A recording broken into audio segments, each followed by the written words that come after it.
Talloires, to say the least, has been an experience. When I first came to Talloires 6 weeks ago, I'll admit I was a bit nervous.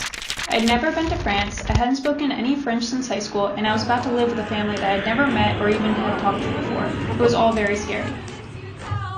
My host mother made me feel right at home. She made me tea and we sat down and got to know each other a bit. She made dinner and I got to talk to the rest of the family as well.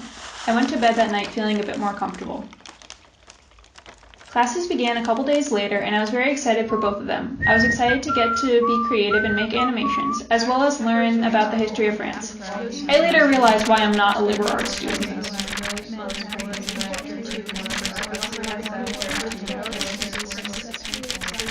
One thing that was very different from the United States was the transportation. I'm from New York City, the city that never sleeps, so having the buses stop at 7 p.m. every night was a shock to me.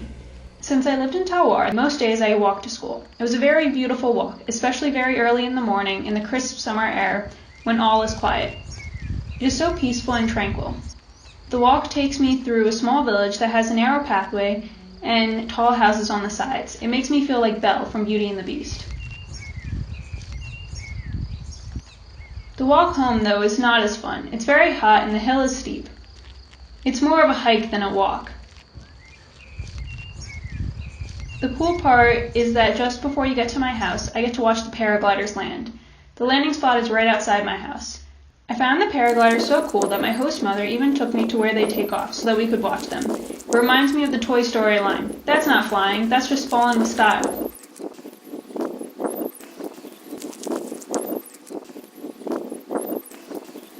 While I was very excited to learn about French culture, my host family was also interested in American and Croatian culture. So, one night, I made the traditional Croatian dish called goulash. It involves a lot of onions, and I mean a lot, about 4 pounds, which, when trying to convert the amount that I needed from pounds to kilos, I accidentally doubled the number instead of halving it. So I asked my host mom to buy 8 kilos of onions, or about 16 pounds. That was just one of the few conversion mistakes that I made this trip.